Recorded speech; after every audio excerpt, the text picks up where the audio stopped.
আজকে কিন্তু আমরা সবচেয়ে সৌভাগ্যবান এই কারণে, আমার সামনে যে শিক্ষার্থীরা আছে তাদের চাইতে আমার নিজেকে ভালো লাগতেছে বেশি এই কারণে যে আজকে আমি প্রফেসর মুক্তার আহমেদ স্যারের স্পিচ শুনলাম। আলহামদুলিল্লাহ, স্পিচের যে গুরুত্ব, আমি তো রেগুলার স্পিচ শুনি, আমার মনে হইল যে বিগত কয়েক বছরের মধ্যে সবচেয়ে শ্রেষ্ঠ একটা স্পিচ আমরা শুনতে পারছি। আলহামদুলিল্লাহ।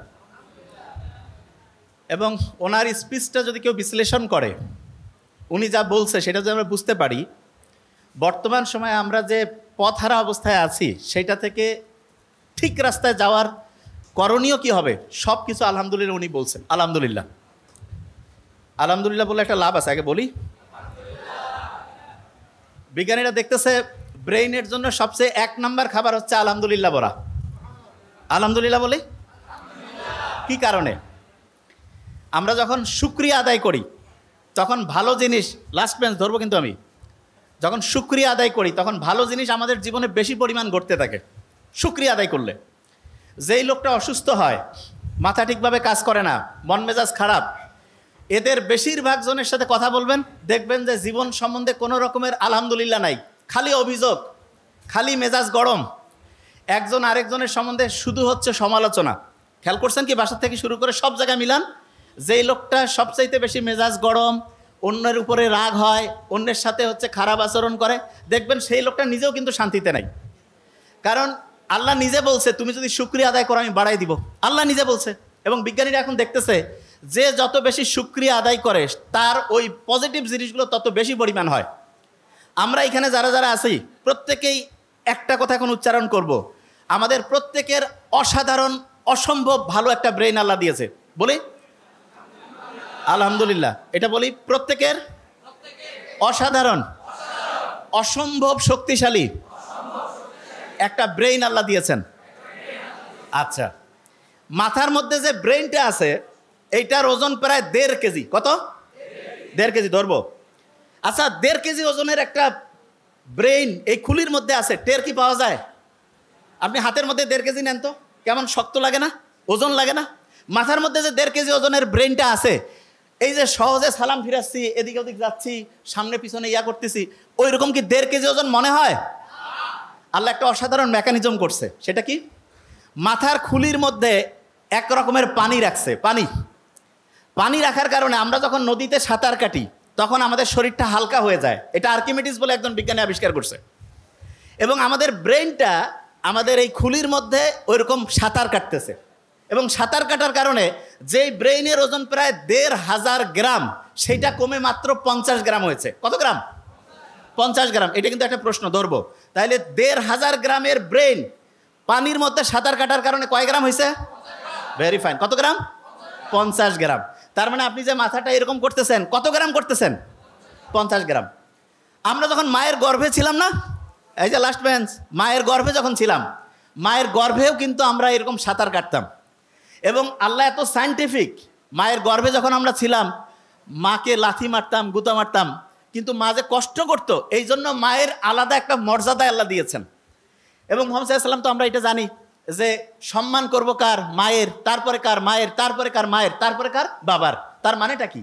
তার মানে যে যত বেশি পরিশ্রম করবে, যে যত বেশি কষ্ট করবে, তার মর্যাদা আল্লাহ তত বাড়ায় দিবে। আমরা যারা মুসলমান সমাজের আছি, আমাদের সবচেয়ে শ্রেষ্ঠ একটা বৈশিষ্ট্য হইতে হবে চেষ্টা করা, পরিশ্রম করা। 1 নম্বর বৈশিষ্ট্য কি হবে? চেষ্টা করা, পরিশ্রম করা। পরিশ্রম আর চেষ্টা করার যে স্টাইলটা, সেইটা আল্লাহ আমাদের গোটাল ডেইলি রুটিনের মধ্যে অলরেডি দিয়ে দিয়েছেন। কীরকম?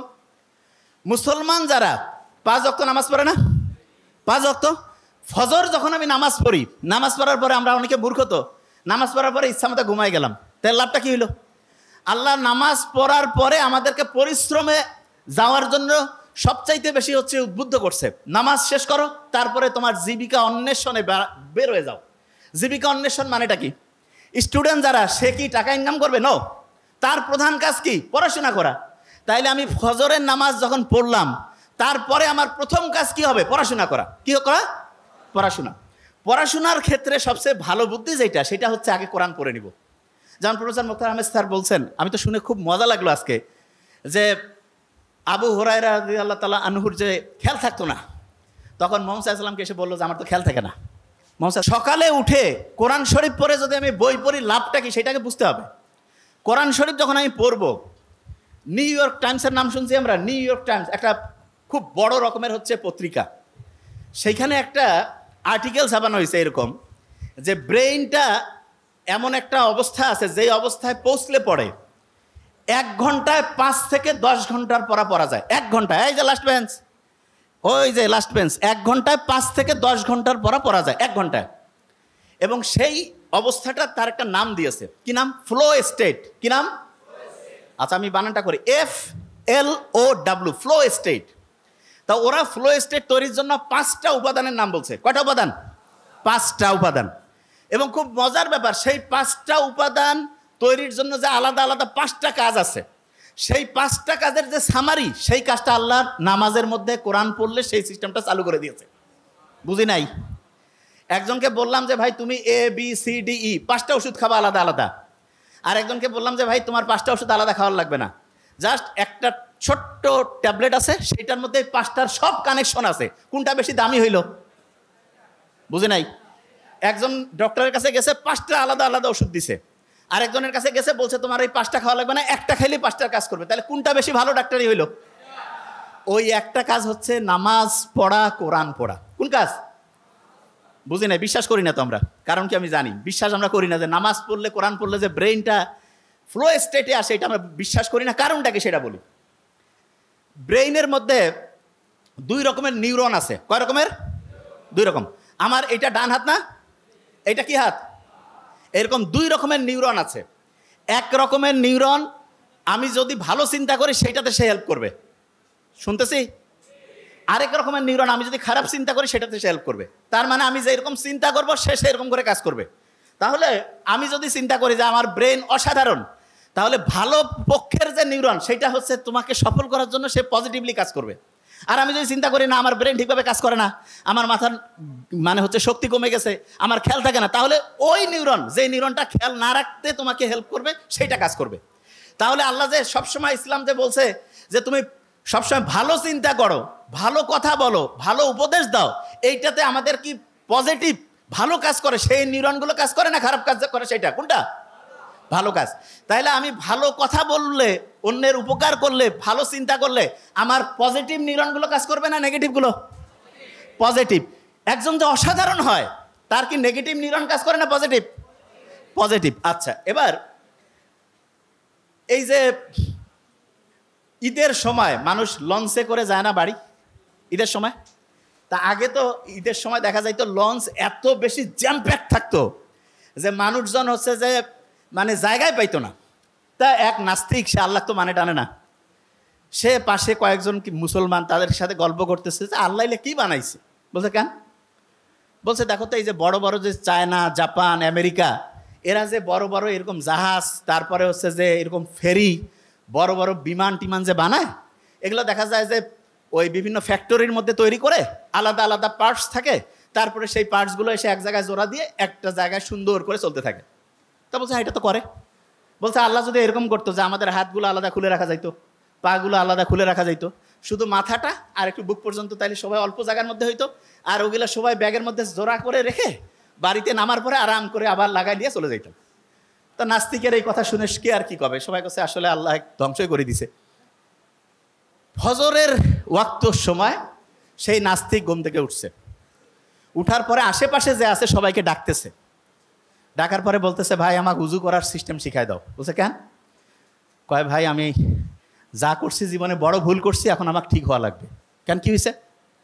বলছে গতকালকে আমি বললাম যে আল্লাহ যদি এরকম প্রত্যেকটা হাত পা আমার আলাদা আলাদা করে ছোট ছোট করে, ওই যে বড় গাড়ির যেমন স্ক্রু আলাদা করে খুলে খুলে ব্যাগের মধ্যে রাখা যায়, সেই সিস্টেম যদি আল্লাহ করতো, আর আমিও তো নিশ্চয়ই তাহলে ব্যাগের মধ্যে ওইটা রাখতাম। তা ব্যাগেরটা গতকাল যে ব্যাগের মধ্যে আমি আমার হচ্ছে টাকা পয়সা আর কাপড় চোপড় রাখছি, ওই ব্যাগ তো হারাই গেছে। যদি আমার ওই হাত পা ওই ব্যাগের মধ্যে রাখতাম তাহলে এটা তো নাই হয়ে যেত, আমি বাড়ি যাইতাম কেমন করে? কাছে আমি ভাই যা করছি ভুল করছি, নামাজ পড়বো, আল্লাহকে এখন থেকে ডাকবো। দেখেন একটা জিনিস, আল্লাহ কত সাইন্টিফিক, দেখেন আল্লাহ কীরকম সাইন্টিফিক, শুনলে অবাক হবেন। আমাদের একজনের হাত, একজনের পা, একজনের চোখ, কান আপনি চাইলেই কেটে আরেকজনকে লাগাই দিতে পারবেন না, যে ভাই এটা আবার কেমন কথা? হ্যাঁ, আপনি চিন্তা করেন তো, এই যে কালা জাহাঙ্গীর, পিস্তল রাইফেল, কত নামে অনেকজনকে পাওয়া যায় না? কারো হাত কেটে যদি আরেকজনের হাতে লাগাই দিলে যদি সেই লোকটা বাঁচত, যেরকম শয়তানি সরকার থাকে বিভিন্ন সময় দেশে, এদের যাদের হাত পার দরকার হয় সবাইকে নিয়ে যায়, বিশেষ করে মাদ্রাসার স্টুডেন্ট তো খুব পছন্দ ওদের, নিয়ে যায় হাত টাত কাটিয়ে আরেকজনের লাগাই দিত, ঠিক না? দেখেন আল্লাহ জানে যে এই মানুষ কি জাত সেটা আল্লাহ তো ভালো করেই জানে। এই জন্য আল্লাহ এমন সিস্টেম করছে, হ্যাঁ আপনার হাত পা চোখ শরীরের বিভিন্ন অংশ ট্রান্সফার করা যাবে, ট্রান্সপ্লান্ট করা যাবে, কিন্তু সেইটার জন্য টেস্ট করা লাগবে। এবং সবচেয়ে ভালো হয় হচ্ছে দেখা যায় সাধারণত যার সাথে রক্তের এবং অন্যান্য গ্রুপগুলো ম্যাচিং হয় তাদের জন্য ভালো হয়। তাই এইটা সাধারণত আত্মীয় স্বজন, নিজের ফ্যামিলি বা কাছের সম্পর্কের যাতে তাদের ভালো হয়, অন্যরাও হইতে পারে, তবে টেস্ট না করে যদি লাগাই দেন, যেই লোকটা বাঁচার কথা ছিল 6 মাস সে দেখা যাবে যে 6 সপ্তাহে মরে গেছে। বুঝতে পারছেন আমার কথা? দেখেন আল্লাহ কি সায়েন্টিফিক্যালি অ্যারেঞ্জ করছে জিনিসটা। আল্লাহ বানাইছে এই শরীরটা। অনেকে বড় বড় বিল্ডিং, কম্পিউটার এগুলো দেখে মনে করে ওরে বাপরে বাপ কি জিনিস বানাইছে।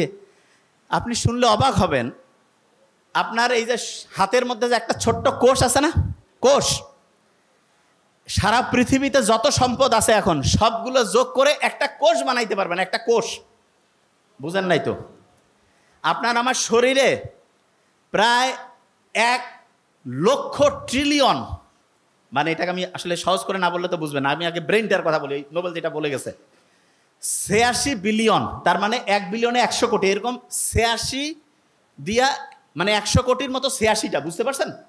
এইরকম শুধু এই যে খুলির মধ্যে আছে, আর সারা শরীরের কথা বাদে দেন, এই খুলির মধ্যে যেটা আছে তার একটা কোষ বিজ্ঞানীরা যত টাকা পয়সা আছে সবগুলো খরচ করে বানাইতে পারবে না, এখন পর্যন্ত চিন্তাই করা যায় না। বিজ্ঞানীরা করছে যে না এটা হচ্ছে অটোমেটিক নেচার থেকে আসছে, কারণ ওরা যেটা বানাইতে পায় না তখন কাজে এটার ব্যাখ্যা খুঁজে পাওয়া যাচ্ছে না।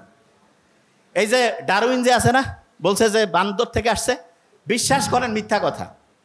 তাইলে এখন কবেন যে স্যার মিথ্যা কথা, তাইলে বইয়ে পত্রে যে পড়তেছি, ব্যাপারটা হয়েছে কি বহু টাকা ওরা ওইটাতে ইনভেস্ট করে ফেলছে, এখন ওইটা যদি মার্কেটে না চলে তাহলে ওই টাকা এখন উঠাবে কেমন করি, এই জন্য করছে যে হ্যাঁ ওইটাই ঠিক আছে। কিন্তু সত্যি কথা বলতেছি, এখন পর্যন্ত একটাও প্রমাণ করতে পারে নাই যে সারা পৃথিবীতে মানুষ তৈরি হয়েছে বানর থেকে, কেউ প্রমাণ করতে পারে নাই। এমনকি ডারউইনের যে ওই পক্ষের যে বিজ্ঞানীরা ওরা করছে যে না এটা আসলে ঠিক না, কিন্তু মার্কেটে চলতেছে কেন, কারণ অনেক টাকা এখানে ইনভেস্ট করছে। মানুষকে বানাইছে আল্লাহ, এইটা এদের বলতে সমস্যাটা কোন জায়গায় এটা অনেকে বুঝে না, যে এটার কারণটা কি, মানুষকে আল্লাহ বানাইছে এটা বললে সমস্যা কোথায়? এইটাই হচ্ছে মেইন সমস্যা। মানুষকে আল্লাহ বানাইছে এটা যখনই কেউ বিশ্বাস করবে, তাহলে আমি যদি একটা জিনিস বানাই ওইটার ভালো কিসে খারাপ কিসে সেটা আমি জানবো না? আমি যদি বলি যে এইটা একটা মেশিন, এটা আমি বানাইছি, তাহলে এটার গাইডলাইনটা কি আমার অনুযায়ী চলবে না আরেকজন দিলে হবে?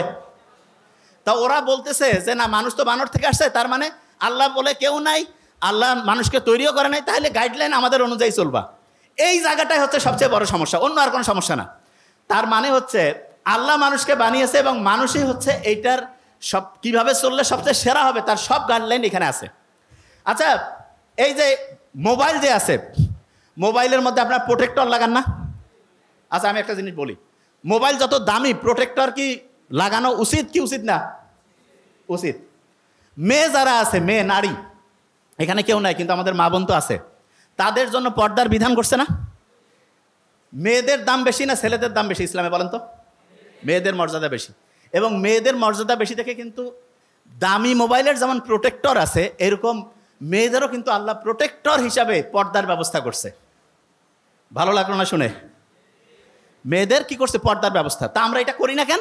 কারণ আমরা মনে করি যে না মেয়েদেরকে তো বানাইছে হচ্ছে ওই ডারউইনের যে পুরাতন ওই কি বলে এটাকে বানর থেকে আসছে, অতএব এদের কোনো ফর্মুলা লাগবে না। নো, আল্লাহ মানুষকে বানিয়েছে এবং কিভাবে চললে মানুষ সবচেয়ে সেরা হবে এইটা আল্লাহ যে ফর্মুলা দিয়েছে সেটা অনুযায়ী চলতে হবে। যে জায়গা থেকে আমি বের হয়ে আসছিলাম সেটা বলি, সারা পৃথিবীতে মুসলমানরা যে পিছায় পড়লো এইটার সবচাইতে বড় 3টা কারণ আছে, সবচেয়ে বড় 3টা কারণ। নাম্বার 1 কি সেটা একটু বলি। নাম্বার 1 হচ্ছে প্রফেসর মুক্তার আহমেদ স্যার কিন্তু বলে গেছেন, আমি জাস্ট একটু খেয়াল করাই দেই। নাম্বার 1 হচ্ছে আমরা দুনিয়াতেও যে সেরা হইতে পারি এই চিন্তাটা আমাদের মধ্যে নাই। আমাদের মধ্যে একটা চিন্তা আসছে যে না দুনিয়া যদি আমি সেরা হই তাহলে আমি আখেরাতে বোধহয় আমাদের কমতি পড়বে। নো, দুনিয়া আমি সেরা হইতে পারি, আখেরাতেও আমি সেরা হইতে পারি। দুনিয়ায় সেরা হওয়ার জন্য যেই গাইডলাইনগুলো দিয়েছে আল্লাহ সেগুলো যদি আমি ফলো করি তাহলে দুনিয়াতেও নাম্বার 1 হবো, আখেরাতেও নাম্বার 1 হবো। কিন্তু সমস্যাটা কোন জায়গায় সেটা বলি। আমরা 5 ওয়াক্ত নামাজ পড়ি, কিন্তু নামাজের পরে যে আল্লাহ বলছে যে তুমি তোমার রিজিক অন্বেষণে বেড়ায় যাও, কাজ করো, এই কাজটা করি না। তার মানে নামাজ পড়লাম কিন্তু তারপরের অংশটা অর্ধেক মানলাম অর্ধেক মানলাম না। এই কারণে দেখা যাচ্ছে যে ঠিক আছে নামাজ পড়তেছি, নামাজের পরের যে কাজটা সেটা না করার কারণে দেখা যাচ্ছে যেই কাজে যে সেরা হওয়ার কথা ছিল সেটা আমরা হইতে পারিনি। এটা নাম্বার 1। নাম্বার 2 কি, আমরা লিডার ঠিকভাবে তৈরি করতে পারি নাই। লিডার মুহাম্মদ সাল্লাল্লাহু আলাইহি ওয়াসাল্লাম ছিল শ্রেষ্ঠ লিডার, এই জন্য ওই সময়ের জামানাটা ছিল সবচেয়ে সেরা। আর আমরা এখন যে লিডারগুলো পাইছি তারা আমাদেরকে ঠিক রাস্তায় যাওয়ার জন্য যেইভাবে আমাদেরকে কাজ করতে করা উচিত সেই অনুযায়ী কোনো রকমের সাজেশন দেয় না। তারা শিখায় দেয় যে তুমি হচ্ছ খুবই দাস, খুবই নিচু স্তরের, খুবই নিম্ন শ্রেণীর। আচ্ছা, আপনারা এই যে মেট্রো রেলে উঠছেন না, আপনি দেখেন মেট্রো রেলগুলো যে অনুযায়ী বানানো হয়েছে আলহামদুলিল্লাহ ভালো জিনিস। এই রেলের যে বগিগুলো এগুলো যদি আরও বড় করে বানানো যাইতো, প্রত্যেকে কিন্তু বসে আরাম করে যাইতে পারতো। কিন্তু এমনভাবে বানানো হয়েছে কিছু লোক বসতে পারবে, অনেকেই দাঁড়ায়, ঠেলাঠেলি করে পাশাপাশি করে যায়, ঠিক না? এবং অনেক মানুষজনও বলে যে না আমাদের দেশে এত লোক কেমন করে সুবিধা দিবে। আপনি শুনলে অবাক হবেন, সবচেয়ে বেশি লোক যে জায়গায় আছে সেইখানে সবচেয়ে বেশি সুবিধা দেওয়া সম্ভব। তার মানে ঢাকা শহরের লোক সবচেয়ে বেশি, ঢাকা শহরের সবচেয়ে বেশি সুবিধা দেওয়া সম্ভব। কি কারণে? কারণ যত বেশি লোক হয় তত প্রত্যেকের কাছ থেকে অল্প অল্প টাকা নিলে হিউজ পরিমাণ টাকা হয়। কিন্তু এটা হচ্ছে না কেন? কারণ এখানে যারা লিডারশিপে আছে তারা নিজেরাই টাকাগুলো চুরি বাটপারি করে বিদেশে পাঠায়, অ্যাকাউন্টে ভর্তি করে। জনগণের যে সুযোগ সুবিধা সেটা আস্তে আস্তে নষ্ট হয়ে যায়। এইখানে যারা আমরা আছি, 1 নাম্বার হচ্ছে ইসলামের মূল কাজের সাথে পরের অংশটা যোগ করা, আর 2 নাম্বার যেটা ঠিক লিডারশিপ তৈরি করা। প্রত্যেকের দায়িত্ব ঠিক লিডারকে সামনে আনা। আমরা কি এটা কাজ করি? করি না। আমরা কি মনে করি যে লিডার ঠিক আনতে গেলে আমাদের রাজনীতি করতে হবে। আচ্ছা, আপনি আমাকে বলেন মুহাম্মদ সাল্লাল্লাহু আলাইহি ওয়াসাল্লাম কি দুনিয়ার শ্রেষ্ঠ রাজনীতিবিদ ছিলেন কি ছিলেন না? ছিলেন। উনি যদি রাজনীতি করে অসাধারণত্ব অর্জন করতে পারেন, তাহলে যেই লোকগুলো ভালো আছে তারা যদি রাজনীতিতে আসে তাহলে কি দেশ সবচেয়ে ভালো চলবে না খারাপ চলবে? আচ্ছা, আমি একটা জিনিস বলি, দেশ যারা পরিচালনা করে আমরা বেশিরভাগ জন দেখি না যে চোর, বাটপার, গুন্ডা। আপনি চিন্তা করেন তো, আপনি জাস্ট চিন্তা করেন যে প্রফেসর মোক্তার আহমেদ স্যার যদি একটা এলাকার পরিচালনার দায়িত্বে থাকতেন, উনি কি 1 টাকা চুরি করবেন? কি আস্তে করছেন মানে কি সন্দেহ আছে? 1 টাকা চুরি করতেন? আমরা এটা জানি না। তাইলে ওনাকে যদি আমরা একটা এলাকার দায়িত্ব দিতাম, জাস্ট এক্সাম্পল হিসাবে বলতেছি, তাহলে ওই এলাকায় যদি কোনো চুরি না হইতো, কোনো যদি কন্ট্রাক্টর 2 নাম্বারই করতে না পারতো, যারা সরকারি চাকরিজীবী তারা যদি 2 নাম্বারই না করতো, যারা হচ্ছে সিন্ডিকেট ব্যবসায়ী তারা যদি এটা কন্ট্রোল না করতো, তাহলে ওই এলাকার লোকজনের জীবনযাত্রা ভালো হইতো না খারাপ হইতো? ভালো। আমরা মূল জায়গাটায় হাত দেই নাই। মূল জায়গাটা কোনটা? সৎ লিডার দরকার। সৎ লিডার হইলে প্রত্যেকের লাভ হবে, প্রত্যেকের। আচ্ছা, আপনি কি জানেন যে গোটা বাংলাদেশটা একটা ফ্যামিলির মতো? কিসের মতো? আচ্ছা, আপনার ফ্যামিলিতে যদি একজন খুব ভালো লোক থাকে, ফ্যামিলির যে সদস্য, যে সৎ, টাকা চুরি করে না, শ্বশুর বাড়ির টাকা পাঠায় না, শ্বশুর বাড়ি বলতে বুঝাচ্ছি যেখানে থাকার কথা সেখানে না দিয়ে অন্য জায়গায় পাঠাচ্ছে, এইরকম না হয়ে যদি একটা অনেস্ট ছেলে যদি আপনার পরিবারটা নিয়ন্ত্রণ করে, তাহলে ওই পরিবারটা ভালো চলবে? নাকি আরেকটা পরিবারে একজনকে রাখা হয়েছে, সে টাকা খালি পাচার করতেছে, অন্য জায়গায় দিচ্ছে, কোন পরিবারটা ভালো চলবে? প্রথমটা না দ্বিতীয়টা? প্রথমটা। তাহলে আপনি বলেন এই গোটাল বাংলাদেশটা তো এরকম একটা দেশ, মানে এরকম একটা পরিবার, এইখানে সবচেয়ে ভালো লোকটা যদি হচ্ছে যে সবগুলো কাজের মেইন কন্ট্রোলটা যদি দেওয়া যায়, তাহলে দেশটা কি আস্তে আস্তে ভালোর দিকে যাবে না খারাপের দিকে? ভালোর দিকে। আচ্ছা, তাহলে প্রথম কাজ বলছি নামাজের পরে অন্য কাজটা করা। দ্বিতীয় কাজ যেটা আমি বলছি সেটা কি? সৎ লিডার নির্বাচন করা। কি কাজ? সৎ লিডার। আচ্ছা, তৃতীয় কাজটা খুব ইম্পর্টেন্ট। প্রত্যেকের যে ব্রেইন আছে, ব্রেইন, এইটাকে সর্বোচ্চ ভালোভাবে ব্যবহার করা, সর্বোচ্চ ভালোভাবে। লাস্ট বেঞ্চ, ওই যে আমরা প্রত্যেকে এখানে মাথায় টুপি দিছি না? আমেরিকার যে হচ্ছে যে ওই আর্মি বাহিনী আছে তারাও কিন্তু মাথায় এরকম ক্যাপ দেয়, দেখছেন আপনারা? আমরা যে টুপি দিছি, আমি যদিও দেইনি, কিন্তু আপনারা যারা দিয়েছেন, এইটা কিন্তু নকল করে দেখা গিয়েছে যে বিভিন্ন দেশের যে আর্মির যে বাহিনীগুলো আছে তারা কিন্তু এটা নকল করতেছে। কেন? তাদের এটা হচ্ছে সেফটির জন্য, সিকিউরিটির জন্য ভালো। আমি অবাক হয়েছি যে ইসলামের যতগুলো নিয়ম আছে এক এক করে আমরা এখনই প্রমাণ করবো ইনশাল্লাহ। প্রত্যেকটা নিয়মের মূল কাজ হচ্ছে আমাদের ব্রেনটাকে ভালো করা। ব্রেনটাকে কি করা? ভালো। এক এক করে যাই, ধরবো কিন্তু এখন। আচ্ছা, আপনি যখন অন্যের প্রশংসা করেন তখন আপনার মনটাও খুশি হয়, যে শুনতেছে তারও খুশি লাগে না? এইরকম অন্যের প্রশংসা করলেন, অন্যের সম্বন্ধে একটা ভালো জিনিস বললেন, যে শুনতেছে তারও ভালো লাগতেছে, আপনারও ভালো লাগতেছে। কেন জানেন? ওই সময় অক্সিটোসিন ক্ষরণ হয়। কি ক্ষরণ হয়? অক্সিটোসিন রক্তের যে নালীগুলো আছে না, এগুলোকে পরিষ্কার করে। কি করে? রক্তের নালীগুলো। আচ্ছা, আপনি কি জানেন যে রক্তের নালী যদি পরিষ্কার হয়, ব্রেইন ঠিকভাবে যদি পুষ্টি পায়, তাহলে আমাদের ব্রেইনটা ভালোভাবে কাজ করবে না খারাপভাবে? ভালো, এটা নাম্বার ওয়ান। আচ্ছা, আপনি চিন্তা করেন তো, আপনি মায়ের দিকে সুন্দরভাবে তাকাইলেন। ইসলামে আছে না, মা বাবার দিকে যদি আন্তরিকতার সাথে তাকাও, তাহলে দেখা যাবে যে একটা কবুল হজের, এরকম আমি জানি না এটা ঠিক না বেঠিক, যে হজের সওয়াব বলে, অনেকে বলে এটা থাকতেও পারে নাও থাকতে পারে, কিন্তু মা বাবার দিকে আন্তরিকতার সাথে যদি কেউ তাকায়, তখন আমাদের শরীরে অক্সিটোসিন ক্ষরণ হয়। কি ক্ষরণ হয়? বলি না কেন? অক্সিটোসিন। এবং মা, ওনারও শরীরে অক্সিটোসিন ক্ষরণ হয়। তাহলে তখন হয় কি, মায়ের যে রক্তের নালীগুলো আছে না, এগুলো পরিষ্কার হয়। আমাদের যে রক্তের নালীগুলো আছে, এগুলো পরিষ্কার হয়। লাভটা কি? মা বাবা হার্টের সমস্যা থেকে মুক্ত থাকে, মায়ের শরীরের কর্মদক্ষতা বাড়ে, আমাদের শরীরেও কর্মদক্ষতা বাড়ে। বুঝাইতে পারছি? আচ্ছা, ইসলামকে হাসি মুখে কথা বলতে উৎসাহিত করে নাকি মুখ গোমরা করে?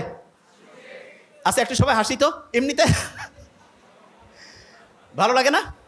আচ্ছা, কারণটা কি বলি? এই লাস্ট বেঞ্চ, কারণটা হচ্ছে আমি যখন হেসে কথা বলি, এই যে হেসে যখন কথা বলি, তখন এন্ডরফিন ক্ষরণ হয়। কি ক্ষরণ হয়? ওই যে একটা কথা বলছি, এখনো খেয়াল নাই, আসতেছি। এন্ডরফিন যখন ক্ষরণ হবে, তখন দেখা যায় আমাদের ব্রেইনটা আছে না, ফ্লো স্টেটে যায়। ওই যে লাস্ট বেঞ্চ, 1 ঘন্টায় যে 10 ঘন্টার কাজ করা যায়, ওই যে নিউ ইয়র্ক টাইমসে যে আসছিল, 1 ঘন্টায় 10 ঘন্টার কাজ করা যায়, সেই জন্য ফ্লো স্টেট যেটা, সেইটার পিছনে এন্ডরফিন বলে একটা উপাদান আছে। এন্ডরফিন বলতে একটা উপাদান আছে। তাহলে আপনি একজনের সাথে হেসে মুখে কথা বললেন, হেসে হেসে কথা বললেন, তাহলে আপনার ব্রেনটা ভালো হইল না খারাপ? ভালো। আচ্ছা, এবার দেখেন, রাগ হওয়া কি ভালো না খারাপ? খারাপ। মুহাম্মদ সাল্লাল্লাহু আলাইহি ওয়াসাল্লাম বলছে যে কেউ যদি মানে রাগ হয়ে যায়, তাহলে রাগটা হচ্ছে তার ভালো আমলগুলোকে, ওই আগুন যেমন হচ্ছে যে কোনো জিনিসকে পুড়িয়ে দেয়, ভালো আমলগুলোকে পুড়িয়ে দেয় হচ্ছে তার রাগ।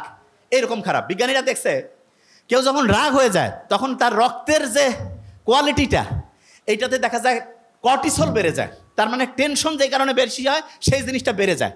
তাইলে এইটা রাগ যখন কেউ হচ্ছে, তখন তার ব্রেনটা কি ভালোভাবে কাজ করতেছে না খারাপভাবে? খারাপ। একটা ঘটনা বলি। মুহাম্মদ সাল্লাল্লাহু আলাইহি ওয়াসাল্লাম, আবু বকর রাদিয়াল্লাহু তাআলা আনহু পাশাপাশি বসে আছেন। একজন দূর থেকে আসলো, এসে আবু বকর রাদিয়াল্লাহু তাআলা আনহু সম্বন্ধে মিথ্যা বানিয়ে বানিয়ে কথা বলতেছে। এবং আবু বকর রাদিয়াল্লাহু তাআলা আনহু কিন্তু এটার মানে হচ্ছে যে প্রোটেস্ট করতেছে, যে না, এটা কেমন কথা, আপনি তো ঠিক বলতেছেন না। ভদ্রভাবে আবু বকর রাদিয়াল্লাহু তাআলা আনহু হচ্ছে এটার জবাব দিচ্ছে। মুহাম্মদ সাল্লাল্লাহু আলাইহি ওয়াসাল্লাম মুস্কি মুস্কি হাসতেছেন, আর ওই লোক খালি সমানে মিথ্যা সমালোচনা করতেইছে। এরপরে হঠাৎ করে আবু বকর রাদিয়াল্লাহু তাআলা আনহু মানে রাগ হয়ে গেল। রাগ হয়ে বলল যে না, এটা হচ্ছে যে মানে তুমি যেটা বলতেছো একদমই ঠিক না। এবং উনি প্রচণ্ড রাগ যখন হলেন, তখন মুহাম্মদ সাল্লাল্লাহু আলাইহি ওয়াসাল্লাম একটু মুখটা মলিন করে সেখান থেকে চলে গেলেন। মুহাম্মদ সাল্লাল্লাহু আলাইহি ওয়াসাল্লাম যখন চলে গেছে, তখন আবু বকরও কিন্তু রাদিয়াল্লাহু তাআলা আনহু ওনার পিছে পিছে গেছেন। যাওয়ার পরে উনি জিজ্ঞেস করলেন যে আমার সম্বন্ধে মিথ্যা বলতেছিল, আমি ওইটা হেসে হেসে ওইটার প্রতিবাদ করতেছিলাম, আপনিও তখন মুস্কি হাসতেছিলেন, আর আমি যখনই একটু রাগ হইলাম, আপনি আবার এখান থেকে চলে আসলেন, কারণটা কি? তখন মুহাম্মদ সাল্লাল্লাহু আলাইহি ওয়াসাল্লাম বলতেছে যে তুমি যখন সে মিথ্যা অভিযোগ করার পরেও, তুমি যখন লাস্ট বেঞ্চ মিথ্যা অভিযোগ করার পরেও তুমি যখন হেসে হেসে এটার প্রতিবাদ করতেছিলা, তখন আমি দেখতেছিলাম রহমতের যে ফেরেশতারা আছে, ওই সময় হচ্ছে তোমার নামে শুধু নেকি লিখতেছে। আর তুমি যখনই ও রাগ হয়েছে, এই জন্য তুমিও রাগ হইলা, তখন দেখলাম যে রহমতের যে ফেরেশতারা ওইখান থেকে চলে গেল। তা রহমতের ফেরেশতা যখন চলে যায়, আমি রব্বুল আলামিন মানে মুহাম্মদ সাল্লাল্লাহু আলাইহি ওয়াসাল্লাম হয়ে কীভাবে এখানে থেকে আমিও চলে আসলাম। জিনিসটা কি বোঝা গেছে আমি কি বলছি? তাইলে একজন রাগ হয়েছে, আমরা কিন্তু রাগ হয়ে যাই না, যে হ্যাঁ রাগের বদলে রাগ হবো। নো, ইসলাম দেখেন, আপনি একটু কোরআন পড়েন তো। মুসা আলাইহিস সালামকে যখন আল্লাহ বললো যে যাও ফেরাউনকে হচ্ছে দাওয়াত দাও, ভদ্রভাবে কথা বলো, ঠিক না? তার মানে ফেরাউনের মতো খারাপ, এসে তো সব দিকে সবচেয়ে ভয়ঙ্কর খারাপ, তাকেও যখন ইসলামের দাওয়াত দেওয়ার কথা বলছে, তখন কি ভদ্রভাবে বলছে নাকি মেজাজ গরম করে? ঘুমাচ্ছে এক ধরবো, কি হবে তখন? ভদ্রভাবে। আচ্ছা, লাস্ট বেঞ্চ, এই যে লাস্ট বেঞ্চ, থামো। আমাদের ব্রেইনটা যে আছে না, এইখানে কি এক রকমের পানি আছে না নাই? আছে। এই যে পানি আছে না, এই যে পানি, এইখানে যদি আমি মাখন ছেড়ে দেই, তাহলে যেই রকম অবস্থা হবে আমার ব্রেইনের, এই যে আমার খুলির মধ্যে এরকম পানি আছে, তার মধ্যে আমার ওই ব্রেইনটা আছে। এবং মজার ব্যাপার হচ্ছে আমরা যে অনেকেই হচ্ছে অনেক সময় হয় না যে ব্রেন ঠিকভাবে কাজ করে না, এর প্রধান যদি একটা কারণ বলি, ব্রেইনের মধ্যে পানির অভাব আছে। কিসের অভাব? পানির অভাব। আমাদের ব্রেইনে প্রায় 78 থেকে 80% পানি। 78 থেকে কত? 80। যে কোনো সময় যদি কারো এরকম হয়, আমি ধরবো কিন্তু, যে কোনো সময় কারো হঠাৎ করে মাথা ব্যথা করতেছে, খেয়াল থাকতেছে না, প্রথম কাজ হচ্ছে একটু পানি খেয়ে ফেলা। কি কাজ করা? পানি খেয়ে ফেলা একটু। কি এটা 1 নাম্বার। 2 নাম্বারে যেটা, আমাদের ব্রেনটা কিন্তু অক্সিজেন দিয়ে চলে। কি দিয়া? অক্সিজেন। আমরা প্রতি মুহূর্তে অক্সিজেন নিচ্ছি। কাউকে কি বলতে হয় যে ভাই অক্সিজেন নিও না, মরে যাবা? কিন্তু বলা লাগে? আল্লাহ অটোমেটেড একটা সিস্টেম করছে। তবে হ্যাঁ, একটা ভালো জিনিস আছে। সেটা কি? আমরা যদি কেউ বুক ভরে শ্বাস নেই, তাহলে আমাদের যে ব্রেন থেকে শুরু করে শরীরের সমস্ত অংশ ঠিক পরিভাবে অক্সিজেন পায় এবং তখন মনটা চাঙ্গা লাগে। এখনই প্রমাণ করছি, এখনই একটু বুক ভরে শ্বাস নিব, এটা আমি করি।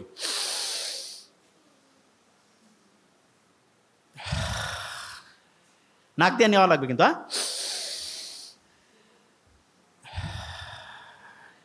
অনেকে মনে করে বোধহয় যোগ ব্যায়াম করাচ্ছে।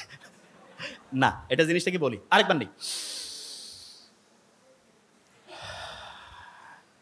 আচ্ছা, ইসলামের দৌড় প্রতিযোগিতা, এটা ইসলাম খুব দৌড়কে উৎসাহিত করছে না? মোহাম্মদ সাল্লাল্লাহু আলাইহি ওয়াসাল্লাম দেখা যেত যে আয়েশা রাদিয়াল্লাহু তাআলা আনহার সাথে হচ্ছে দৌড়াইতো মাঝে মধ্যে। দৌড়াইলে কিন্তু এরকম বেশি পরিমাণ শ্বাস প্রশ্বাস হয় এবং তখন আমাদের ব্রেন ঠিক পরিমাণ অক্সিজেন পায়।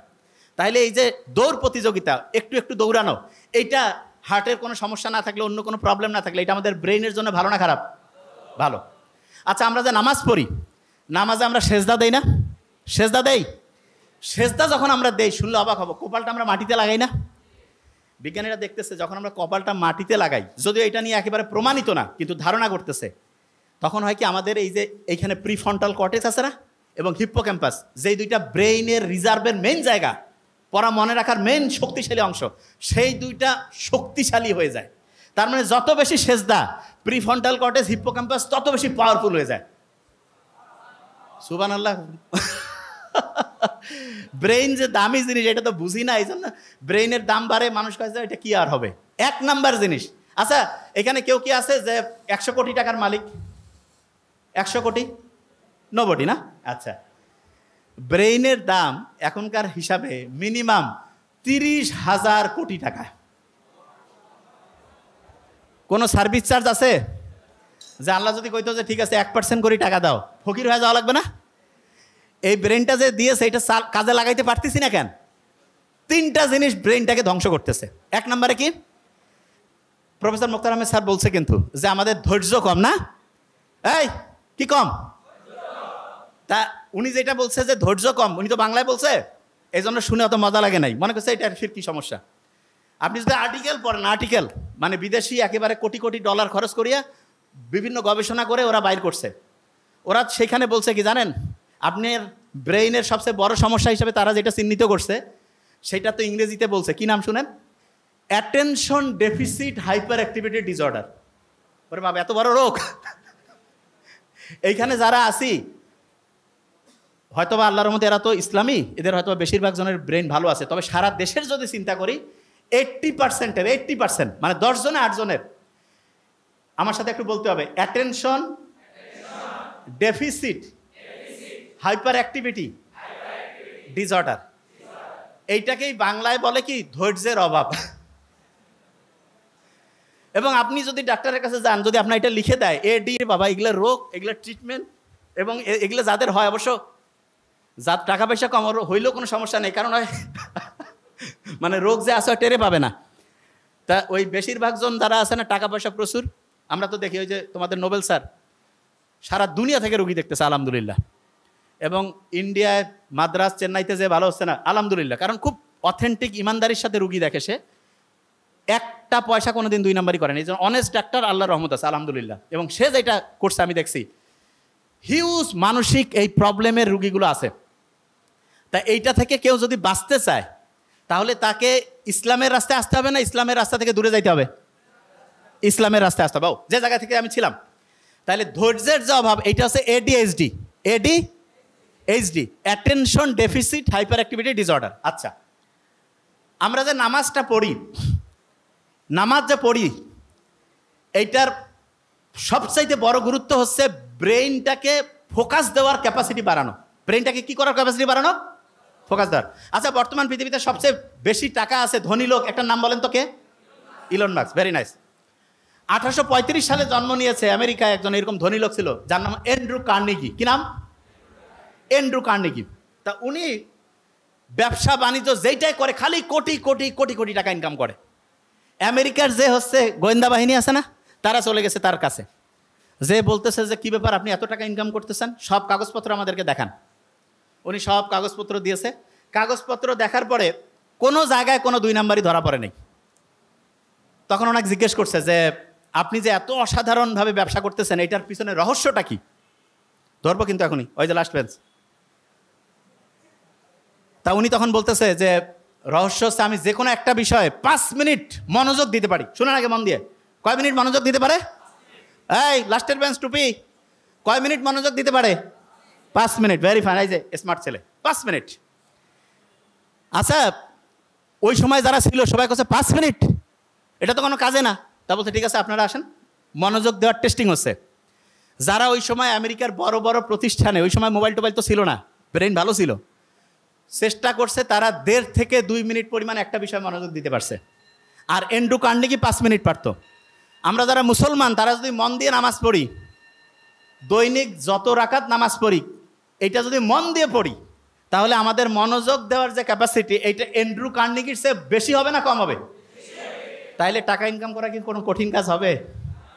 অনেকে টাকার পিছনে দৌড়ায়, জীবনে টাকার পিছনে দৌড়ে টাকা পাওয়া যায় না, কারণ দুনিয়ার নিয়ম আছে যেটার পিছনে দৌড়াবা সেটা তুমি পাবে না।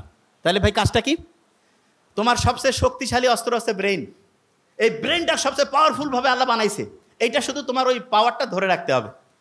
এবং ধরে রাখার জন্য যেই যেই বুদ্ধি দরকার, আল্লাহ সবগুলো বুদ্ধি দিয়েছে, কিন্তু আমরা ধরে রাখতে পারি না কেন?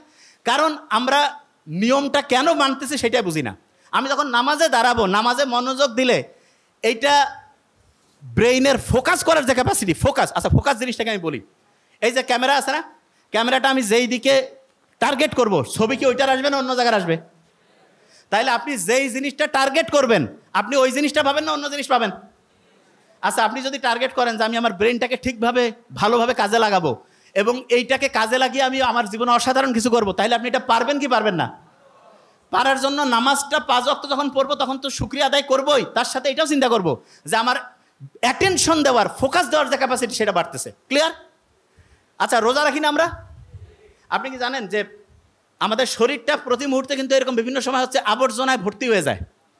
এইটাকে পরিষ্কার করার জন্য রোজার চাইতে ভালো কোনো সিস্টেম বিজ্ঞানীরা এখন খুঁজে পায়নি।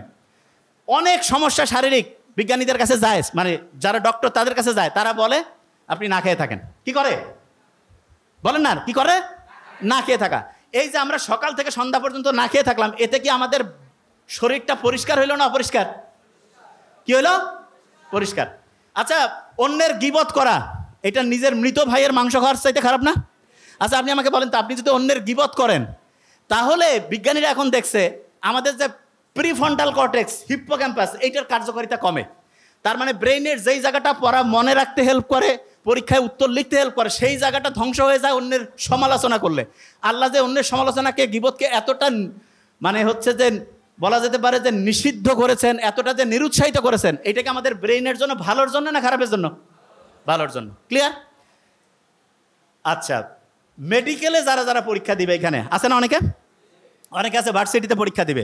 একটা বুদ্ধি শিখাই দেই, একটা বুদ্ধি শুধু, তাহলে পড়া একদম ক্লিয়ার হয়ে যাবে। প্রত্যেকে এটা নোট করে ফেলি, খুব ইম্পর্টেন্ট। 2 মিনিটের মধ্যে গোটাল জিনিসটা প্যাকেট করে ফেলবো ইনশাল্লাহ। সেটা কি? মেডিকেল অ্যাডমিশনে 5টা বক্স আছে। কয়টা বক্স? 5টা বক্স। 5 ওয়াক্ত নামাজের মতো 5টা বক্স। একটা হচ্ছে ফিজিক্সের বক্স, একটা কেমিস্ট্রি, একটা বায়োলজি, একটা ইংলিশ, একটা সাধারণ জ্ঞান। আপনি সারা দেশের মধ্যে ফার্স্ট হইতে পারবেন যদি আপনি প্রত্যেক দিন 5টা বক্সে 1 মিনিট করে হইলেও পড়েন। আমি আবার বলছি, 5টা বক্সে 1 মিনিট করে হইলেও যদি আপনি পড়েন, আপনি সারা দেশে ফার্স্ট হইতে পারেন। প্রথম থেকে পড়তে হবে, প্রথম থেকেই। আজকে শুনলেন ফিজিক্সের box, chemistry, biology, English, general knowledge, 5টা বক্স আছে। প্রত্যেক বক্সে মিনিমাম কয় মিনিট হইলেও পড়বেন বলেন না? অনেকে লজ্জা পাচ্ছে যে 1 মিনিট পরে কী হবে, ঠিক না? শোনেন, আপনি যখন 1 মিনিট পড়বেন না, আপনার একটা জিনিস বলে দিই। আপনারা যখন ফেসবুকে যান, কি চিন্তা করেন যে আমি 1 মিনিট যাবো আর ঘুরে আসবো, ঠিক না? এটা তো ফেসবুকে যাওয়ার সময় কিন্তু স্যার এরকম করে যে 1 মিনিট যাই ঘুরে আসতেছি। ও আল্লাহ, 1 মিনিট যাওয়ার পরে 2 ঘন্টা কোন দিক দিয়ে গেছে ওর খেয়ালই নাই। আর পড়ার সময় কি করে যে একবারে 3 ঘন্টা পড়বো, এই 3 ঘন্টা পড়বো, এটা যখন ব্রেইনে দেয় ব্রেন বিরক্ত হয়ে যায়। 3 ঘন্টা একটা কাজ। ওই যে প্রফেসর মুক্তার আহমেদ স্যার বললো না যে একজনকে বলছে এই বই পড়া, কয় না ভাই আমার ধৈর্য নাই, পারবো না। তো একটানা 3 ঘন্টা যখন পড়তে দিব ব্রেন পছন্দ করবে না, তাহলে কি করা লাগবে? ব্রেনকে বলবো আমি 1 মিনিট পড়বো। মজার ব্যাপারটা কি জানেন? আপনি যখন 1 মিনিট পড়বেন তখন মনে হবে 2 মিনিট, 3 মিনিট, 5 মিনিট। ইসলামে এই জন্য একটা খুব অসাধারণ কাজ আছে, আমল ছোট হইলেও দৈনিক অল্প অল্প অল্প করে করো, বলছে না? আচ্ছা, আমরা যখন ট্রাভেলিংয়ে যাই তখন কসরের নামাজ আছে না? আমি বলি কি পড়াশোনার ক্ষেত্রেও কসরের পড়া আছে। কীরকম? ঈদের দিন কোনো প্রোগ্রাম, কোনো জায়গায় কোনো হচ্ছে দুর্ঘটনা ঘটছে, ওই দিন কসরের পড়া পড়বো। কিসের পড়া? কসরের পড়া মানে কি সেটা বলি। ধরেন নামাজ আপনি যতটুকু নর্মালি পড়েন তার 4 ভাগের 1 ভাগ ধরেন পড়লেন, কথার কথা সব মিলে। তা আপনি দৈনিক মনে করেন যে 4 ঘন্টা পড়েন, যেই দিন আপনার পড়ার কোনো মুড নাই, মন মেজাজ খুব খারাপ, সেই দিন কসরের পড়া। কসরের পড়া মানে আধা ঘন্টা, 20 মিনিট, 15 মিনিট আমি পড়বই পড়বো। ক্লিয়ার? তাহলে বলেন তো কসরের পড়া ঈদের দিনও আমি পড়বো 15 মিনিট, 20 মিনিট, তার বেশি পড়লে সমস্যা নেই, কিন্তু মিনিমাম 15 থেকে 20 মিনিট আমি পড়বই পড়বো। ক্লিয়ার? তাহলে এখন থেকে যতদিন আমি বেঁচে থাকবো কসরের পড়া থাকবে আমার। মানে যেদিন আমার পড়া নাই সেই দিন আমি কয় মিনিট পড়বো? বলি না কেন? 15 থেকে 20 মিনিট পড়লে হবে। আচ্ছা, যে জিনিসটা বলতেছিলাম যে আমাদের যে ব্রেইনের যে নিউরনগুলো আছে এগুলো ভালো কাজে শক্তিশালী হয় আর খারাপ কাজে হচ্ছে ধ্বংসের দিকে যায়। এই জন্য ইসলাম সবচেয়ে ভালো কাজগুলোকে উৎসাহিত করছে, খারাপ কাজগুলোকে আস্তে আস্তে পিছাই দিয়েছে। আচ্ছা, অন্যায়ের প্রতিবাদ করা এটা ইসলামের সবচেয়ে একটা বড় কাজ না? সবচেয়ে বড়। স্টুডেন্ট যারা আছে সারা দেশের, তার মধ্যে এই যাত্রাবাড়ির স্টুডেন্টদের কিন্তু আলাদা একটা ইতিহাস আছে। গত বছরের এই দিনে আমার খেয়াল আছে, আমাদের পেজে আমরা দেখছি সারা দেশে হাসিনার সময় যে অনাচার অনিয়ম ছিল সেইটার বিরুদ্ধে যে প্রচণ্ড সংগ্রাম, সেটার সূচনা হয়েছে ওই আবু সাইদ আর মুগ্ধকে দিয়ে, আর পরিণতিটা আনছে কিন্তু যাত্রাবাড়ির এই এলাকার মানুষজন, এটা জানি আমরা। এবং যাত্রাবাড়ির যে শিক্ষার্থীরা এবং এখানকার যে মানুষজন যে অসীম সাহসিকতা দেখাইছে, বাংলাদেশের নতুন এই স্বাধীনতার ইতিহাস যখন লেখা হবে তখন যাত্রাবাড়ির একটা আলাদা অধ্যায় থাকবে। এবং একটা স্টুডেন্টের সবচেয়ে সেরা কোয়ালিটি কিন্তু ভালো স্টুডেন্ট হওয়ার চাইতে বেশি কোনটা জানি? অন্যায়ের প্রতিবাদ করা। কিসের? অন্যায়ের প্রতিবাদ। তা আমরা যারা এখানে আসি, মেডিকেলে তো আমরা চান্স পাওয়ার জন্য পড়বই। মেডিকেলে কয়টা বক্স আছে? 5টা। প্রত্যেক দিন প্রত্যেকটা বক্স 1 মিনিট হইলেও কি করব? পড়বো। আচ্ছা, যারা ঢাকা ইউনিভার্সিটিতে পরীক্ষা দিবে, ঢাকা ইউনিভার্সিটি ইংলিশ বাংলা সাধারণ জ্ঞান আছে কারা কারা? একটু হাত উঁচু করি। আচ্ছা, ভেরি ফাইন। হ্যাঁ, ঢাকা ইউনিভার্সিটির 3টা বক্স আছে। কয়টা বক্স? একটা ইংলিশের বক্স, একটা বাংলার বক্স, একটা হচ্ছে জেনারেল নলেজের বক্স। প্রত্যেক দিন প্রত্যেকটা বক্স 1 মিনিট হইলেও পড়বো। কয় মিনিট? আগে 1 মিনিট দিয়ে শুরু করো, দেখবে আস্তে আস্তে বাড়তেছে ইনশাআল্লাহ। যারা মেডিকেল ঢাকা ইউনিভার্সিটি 2টাই দিবে, তাহলে তার টোটাল কয়টা বক্স পড়া লাগবে? কয়টা? 8টা না, 6টা পড়লেই হবে। কারণ ইংলিশ সাধারণ জ্ঞান মেডিকেলও আছে, শুধু বাংলা বক্সটা আলাদা পড়লেই তার 6টা বক্স পড়লে 8টা বক্সের পড়া হয়ে যাবে। ক্লিয়ার? বুঝতে পারছে? আচ্ছা, আজকে থেকে একটা বুদ্ধি করব, প্রত্যেকেই হাত উঁচু করি। 5 ওয়াক্ত নামাজ পড়ি না? প্রত্যেক নামাজের আগে 5টা করে এমসিকিউ পড়বো, নামাজের পরে 5টা করে এমসিকিউ পড়বো। প্রত্যেক নামাজের আগে উজু করে কয়টা এমসিকিউ পড়বো? নামাজের পরে কয়টা পড়বো? তাহলে 5 ওয়াক্ত নামাজে উজু করে 5 পাঁচা 25, নামাজের পরে 5 পাঁচা 25, দৈনিক কয়টা এমসিকিউ হবে? কয়টা? 50। হাত নামাই। 1 মাসে কয়টা হবে? 1 মাসে 1500। 1 বছরে খুব কঠিন হয়ে গেল। 18,000। কত? ঢাকা ইউনিভার্সিটির পরীক্ষায় যদি 12 থেকে 14,000 এমসিকিউ কারো মাথায় থাকে, সে নিশ্চিত করে চান্স পাবে, নিশ্চিত। তাহলে প্রত্যেক নামাজের আগে যদি হচ্ছে 5টা এমসিকিউ আর নামাজের পরে 5টা এমসিকিউ পড়তে পারি, তাহলে ঢাকা ইউনিভার্সিটিতে চান্স নিশ্চিত হবে কি হবে না? হবে কি হবে না? হবে। আচ্ছা, এবার একটা জিনিস, খুব ইম্পর্ট্যান্ট একটা জিনিস, এই কালো জিরা কারা কারা দৈনিক খাও? হাত উঁচু করো তো। আচ্ছা, অনেকে কালো জিরা খায় না। শোনো, আমি তোমাকে সত্যি কথা বলি, কালো জিরা ব্রেইনের যে ইনফেকশন হয় না, ব্রেইনের খোসর মোসর, এইটা ধ্বংস করতে, এইটার বিরুদ্ধে ফাইট করতে সবচেয়ে ভালো একটা উপাদান হচ্ছে কালো জিরা। কি নাম বলো? তোমাকে বলছিলাম খেয়াল আছে, ব্রেইনের মধ্যে এক রকমের পানি আছে, এই পানিটা সবচেয়ে পছন্দ করে এরকম একটা উপাদান হচ্ছে মধু। কি উপাদান? বিভিন্ন জায়গায় যে ন্যাচারাল যে মধু পাওয়া যায়, সেই মধুটা প্রত্যেক দিন 1 চামচ 1.5 চামচ করে রেগুলার খাবা কালো জিরা দিয়া। দেখবা আল্লাহর রহমতে তোমার ব্রেনটা এত পরিষ্কার থাকবে, এত সুন্দরভাবে চিন্তা করতে পারবে। ওই যে মুক্তার আহমেদ স্যার বললো না যে ফটোগ্রাফিক মেমোরি, ছবি দেখলো, একটা পৃষ্ঠা মাথায় নিল, সাথে সাথে রিজার্ভ হয়ে গেল। আস্তে আস্তে আল্লাহর রহমতে সেই রকম মেমোরি আল্লাহ চাইলে তোমার হয়ে যাবে। বুঝতে পারছো? তাইলে বলো তো প্রত্যেকদিন মধু খাবো কিনা? কালো জিরা প্রত্যেক দিন। যারা মেডিকেলে পরীক্ষা দিবে কয়টা বক্স পড়বে দৈনিক? যারা ঢাকা ইউনিভার্সিটিতে দিবে তারা? যারা 2টায় দিবে কয়টা? 6টা। 2টায় দিলে 6টা। আচ্ছা, হঠাৎ করে মেজাজটা গরম হয়ে যায়, মাথাটা একটু খোঁচর মোচর করে, আসে না এরকম অনেকের? ওই সময় একটা কাজ করবা, সেটা কি বলি? ওই সময় খুব সহজ কাজ, সেটা হচ্ছে কি জানো? চোখ বন্ধ করবা। করো করো, করছো? চোখ বন্ধ করে চিন্তা করো যে তুমি যে জায়গায় চান্স পাইতেছ সেই জায়গায় চান্স পেয়ে গেছো। চিন্তা করো তো, ভালো লাগতেছে? আচ্ছা, একটা জিনিস বলি, পরীক্ষার হলে অনেক সময় খেয়াল পড়ে না, তখন চোখ বন্ধ করলে পড়াটা মাথায় আসে না। কারণটা কি জানো? চোখ হচ্ছে আমাদের প্রায় 80% সেন্স, মানে আমরা আমাদের ব্রেইনের যে খরচ 80% চোখ করে। কে করে? শোনো, একজনের চোখের দিকে তাকাইলে বোঝা যায় না সত্যি বলতেছে না মিথ্যা, এ ভালো চাচ্ছে না খারাপ, বোঝা যায় না? বলে না চোখটা মানুষের মনের যে প্রতিচ্ছবি সেটা চোখের মাধ্যমে প্রকাশিত হয়। তোমার একটা পড়া মনে আসতেছে না, তার মানে ব্রেইনে যে জায়গায় পড়াটা রাখছো সেই জায়গা থেকে নেটওয়ার্ক ঠিকভাবে কানেকশন পাচ্ছে না।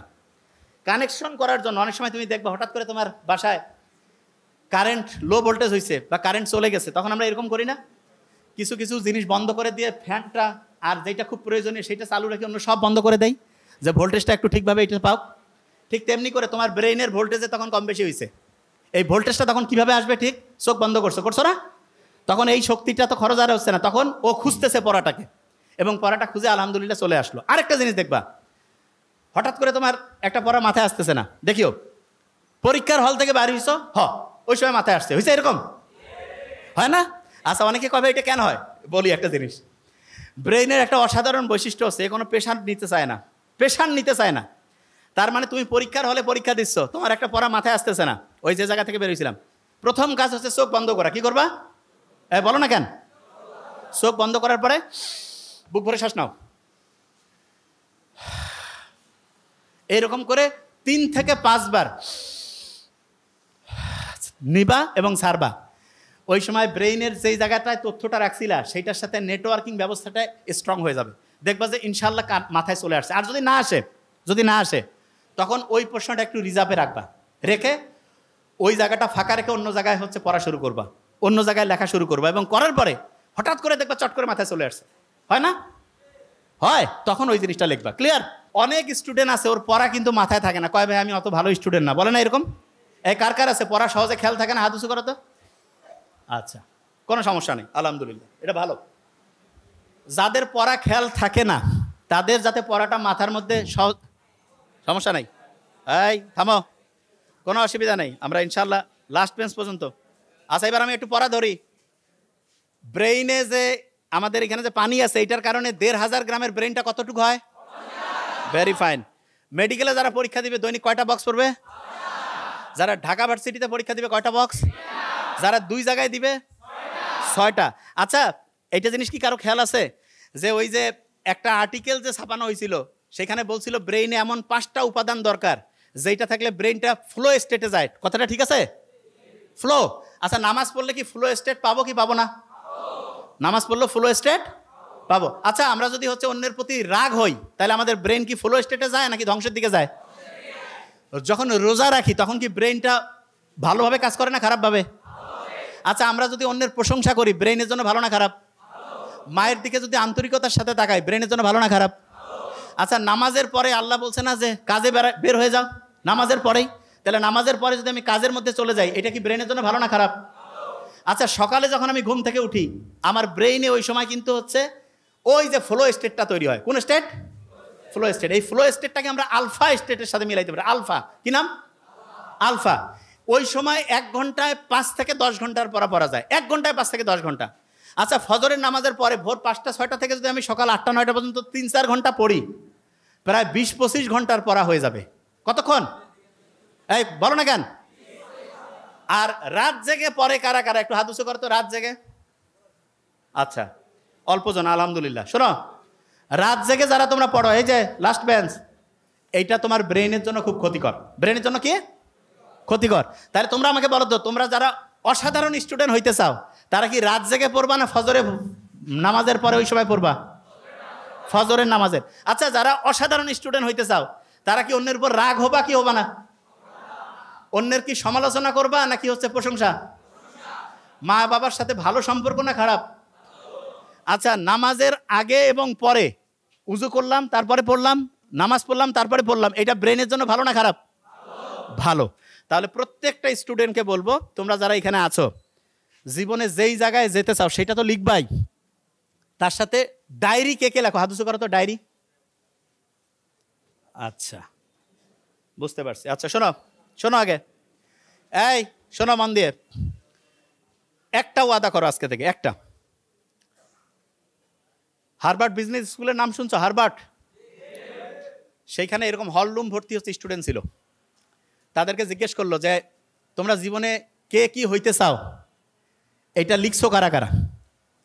তা দেখা গেল প্রতি 100 জনে, ওই যে কয়েকজন হাত উঠিয়েছে, ভেরি ফাইন, প্রতি 100 জনে 13 থেকে 14 জন বলছে হ্যাঁ আমরা জীবনে কী কী হইতে চাই সেটা লিখছি। তারপরে বলছে যে ওই জিনিসগুলো অর্জন করার জন্য কী কী করবা এই পরিকল্পনা সহ কারা কারা লিখছো। দেখা গেছে প্রতি 100 জনে 3 থেকে 4 জন লিখছে। 10 বছর পরে ওই স্টুডেন্টদের হচ্ছে কেরিয়ার অ্যানালাইসিস করা হলো যে কে কোন জায়গায় কতটুকু সফল হয়েছে, কি অবস্থায় আছে। যারা কিছু লেখে নাই, জীবনে কি করতে চায়, তাদের জীবনে যেই অবস্থায় ওই সময় ছিল, যারা লিখছিল তারা তাদের চাইতে প্রায় 5 গুণ পর্যন্ত ভালো অবস্থায় ছিল যারা লিখছে। আর যারা পরিকল্পনা সহ লিখছে যে আমি এইটা সফল হওয়ার জন্য এইটা করব, এইটা ব্যর্থ হইলে এইটা করব, এইটার পরে এইটা করব, তারা প্রায় 10 থেকে 12 গুণ বেশি সফল হয়েছে, বেশি সাকসেসফুল হয়েছে।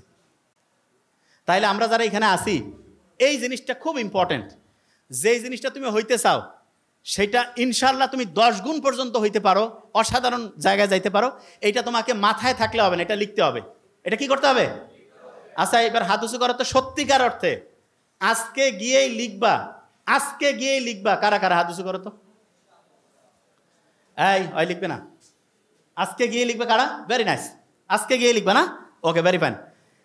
এই প্রত্যেক দিন আগামীকালকে কি করবা এইটা রুটিন অনুযায়ী লিখে ফেললে, এই প্রত্যেক দিন আগামীকালকে কি করবা এটা রুটিন অনুযায়ী যদি লিখে ফেলো, তাহলে তোমার কাজের যে গতিটা আছে না, এটা 25 থেকে 40% পর্যন্ত বেড়ে যায়। কত পার্সেন্ট? না এটা বুঝাইতে পারি না। এই লাস্ট বেঞ্চ, লাস্ট মেসেজ, এটা শোনো আগে। এই তোমরা যারা অসাধারণ স্টুডেন্ট হইতে চাও, তাদের এই 1 নম্বর এই কাজটা করতে হবে। সেটা কি? কি হইতে চাও সেটা লিখে ফেলতে হবে। কি করতে হবে? লিখে ফেলতে হবে। এবং আগামীকালকে কি করবা এটা রুটিন আকারে লিখবা। রুটিন। আচ্ছা, রুটিনটা অনেকে করতে পারে না, যে কীভাবে রুটিন করবো একটু বলি 1 মিনিটে। আগামীকাল ধরো যে ভোর 5টা থেকে 6টা আমি ধরো যে ফিজিক্স পড়বো, 6টা থেকে 7টা ধরো ইংলিশ পড়বো, 7টা থেকে 8টা ধরো বায়োলজি পড়বো। 1 ঘন্টা করে করে রাখছি না? 1 ঘন্টা কিন্তু একটানা পড়বা না, 20-25 মিনিট পড়বা, 5-10 মিনিট রেস্ট, আবার 20-25 মিনিট পড়বা, 5-10 মিনিট রেস্ট। ওই যে রেস্ট নেওয়ার যে টাইমটা আছে ওই সময় ব্রেইনের জন্য যেটা ভালো, হয় ঘুমাচ্ছে, ব্রেইনের জন্য যেটা ভালো, ব্রেইনের জন্য যেটা ভালো সেটা করতে হবে। সেটা কি? বলো তো, বুক ভরে শ্বাস নেওয়া, এটা ব্রেনের জন্য ভালো না খারাপ? তাইলে ওই 5-10 মিনিটের যে রেস্ট, সেই সময় বুক ভরে শ্বাস নিলে কি লাভ হবে না ক্ষতি হবে? পানিটা ব্রেনের জন্য ভালো না খারাপ? ওই সময় যদি একটু পানি পান করি, ভালো না খারাপ? ব্রেইনের জন্য কুসুম কুসুম গরম পানি ভালো, একটু গরম পানি, কুসুম কুসুম গরম পানি, এটা খাবো। আচ্ছা, ব্রেইনের জন্য হাঁটাহাঁটি করা ভালো। হাঁটাহাঁটি করা কি? তাহলে আমি যেই সময় 20-25 মিনিট পড়লাম, পড়ার পরে যে রেস্ট টাইমটা, ওই সময় প্রথম যে কাজটা করবো বুক ভরে শ্বাস না, বলি বুক ভরে। দ্বিতীয় হচ্ছে পানি পান করা, কি কাজ? তৃতীয় হচ্ছে একটু হাঁটাহাঁটি করা, কি করা? আর যখন পানি পান করবা একটু বিসমিল্লাহ বলে পানিটা খাবা, আলহামদুলিল্লাহ বলবা। আলহামদুলিল্লাহ বললে তো ব্রেনের প্রিফ্রন্টাল কর্টেক্স, হিপ্পোক্যাম্পাস খুব খুশি হয়ে যায় এবং অসাধারণভাবে সে কাজ করতে পারে। ক্লিয়ার? তাহলে সামনে যতজন শিক্ষার্থী আছে আমরা এটা কিন্তু একটা পরীক্ষামূলক করতে পারি। সেটা কি? যারা এটা আয়োজন করছে অসাধারণভাবে একটা খুব বিশাল প্রোগ্রাম করছে আলহামদুলিল্লাহ, তাদেরকে বলবো যারা যারা এখানে উপস্থিত ছিল তাদের একটু লিস্টটা তোমরা পারলে একটু লিখে রাখবা। এবং এটা এরপরে 5 বছর পরে এরা জীবনে কে কোন জায়গায় গেল আমরা যদি একটা প্রমাণ করি, নিশ্চিত করে বলতে পারি যারা এটা করবে তাদের লাইফটা অন্য গড়পড়তা স্টুডেন্টের চাইতে 10 থেকে 12 গুণ বেশি ভালো হবে। তার মানে যারা এখানে আসি প্রত্যেকটা শিক্ষার্থীকে বলবো যে ভাই তুমি যে এতক্ষণ কষ্ট করেছিলা, এইটার মেইন লাভটা হবে তখন যদি তুমি একটা কাজ আজকে থেকে শুরু করো। সেটা কি ডায়েরিতে লিখে ফেলবা যে জীবনে কি হইতে চাও, জীবনে কি হইতে চাও। অনেকে বিশ্বাস করতে চান, আমি বডি ল্যাঙ্গুয়েজে কথা কথা এটা কেমন কথা লিখলে হবে, বিশ্বাস করা হবে।